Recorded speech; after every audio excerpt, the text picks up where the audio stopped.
Bars are fun size, dude. And you kinda sexy. Oh! Wait.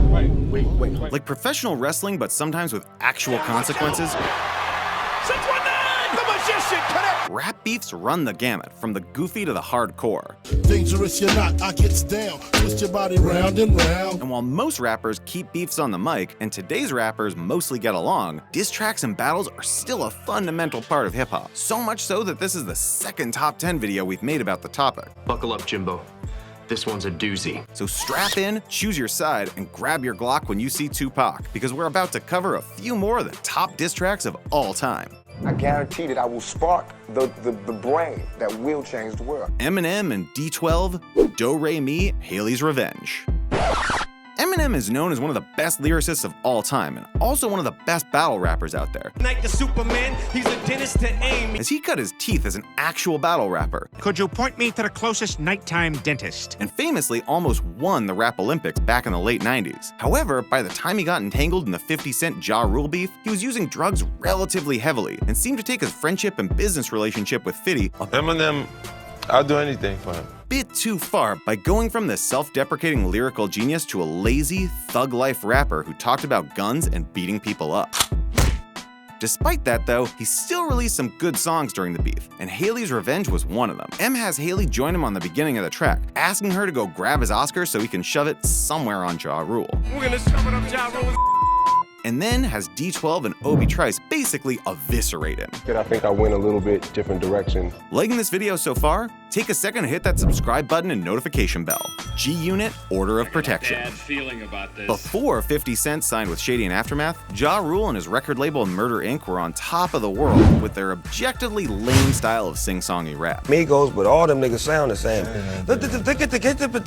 So when 50 signed his $1 million deal with Eminem and Dr. Dre, Ja attempted to preemptively end 50's career by going on Hot 97 with the supposed Order of Protection with 50's real name Curtis Jackson on it. That Order of Protection supposedly came from a scuffle that had occurred at the famous recording studio The Hit Factory, after 50 was stabbed by a Murder Inc. rapper named Blackchild. It's in the bone. Supposedly, charges were filed against Murder Inc. CEO Irv Gotti, but those charges were mysteriously dropped. What? While the actual song itself doesn't address the beef, 50 was the best, perhaps ever, at ad-libbing at the beginning and end of songs. I'm the #1 rock star on the planet. And what he says on Order of Protection is so entertaining and funny, we just had to include it here. Who I need order protection from? Remy Ma, ShETHER. Up until recently, Nicki Minaj was the biggest female rapper in the game, I'm the hottest rapper in the game right now, straight. and thus was the default queen of New York and the hip-hop game in general. While it could be argued that the title now belongs to Cardi B, who also has some beef with Nicki, the beginning of Nicki's slip from the throne actually began with the release of the ironically titled ShETHER by longtime Fat Joe affiliate Remy Ma. That song is ironically titled, as it was a play on the Nas diss track Ether, and Nas is actually dating Nicki Minaj. Remy absolutely destroys Nicki on the track, to the point that critics start descriptions of the song by saying things like, ShETHER defecates on Nicki Minaj's entire existence. 1/2 teaspoon for fast, effective relief. The most memorable part of the song comes from Remy claiming that Nicki's butt implants blew out. She also says that Nicki has a ghostwriter, which is ironic because it's widely known that Remy's diss was actually written by her man, rapper Papoose. From the NFL. That's not good enough. Eminem, I Remember, Quitter, Hit 'Em Up Freestyle.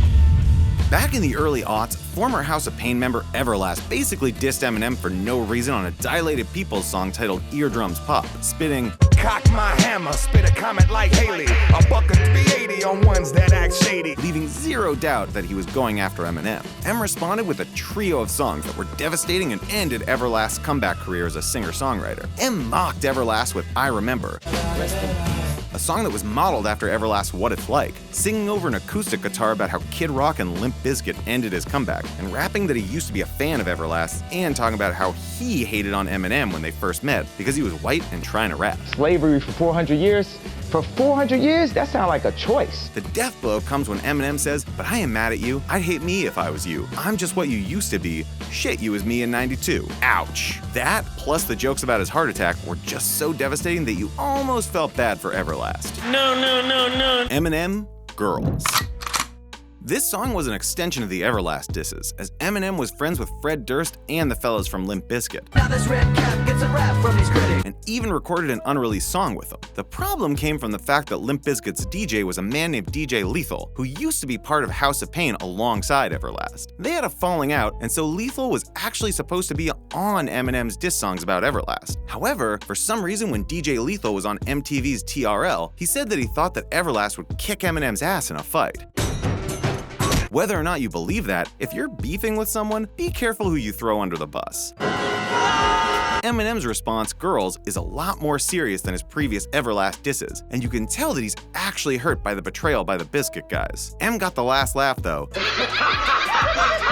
as this song single-handedly made people realize that Fred Durst was a gigantic douche, and that rap rock was really, really bad. Woodstock 99, of course, didn't help, but if anyone deserves a Nobel Prize, it's Eminem, just for making Durst go away. Jadakiss, Checkmate. If you haven't noticed, 50 Cent has a scorched earth policy when it comes to people he has beef with. Because of that, 50 decided to add both Jadakiss and Fat Joe to his list of enemies after they joined Ja Rule on the song New York. Jada is an amazing rapper, technically, but a lot of his songs sound the same,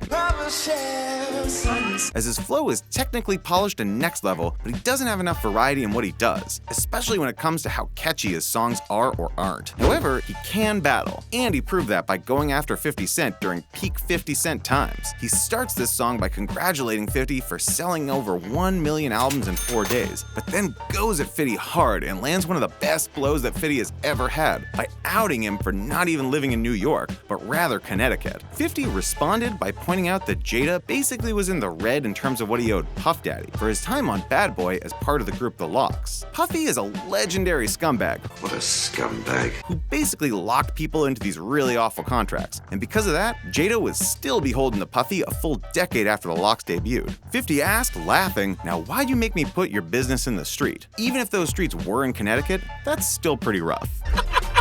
Snoop Dogg, Pimp Slapp'd. Snoop grabs a spot here because this track essentially did the impossible by dissing Suge Knight himself. Say it with your chest!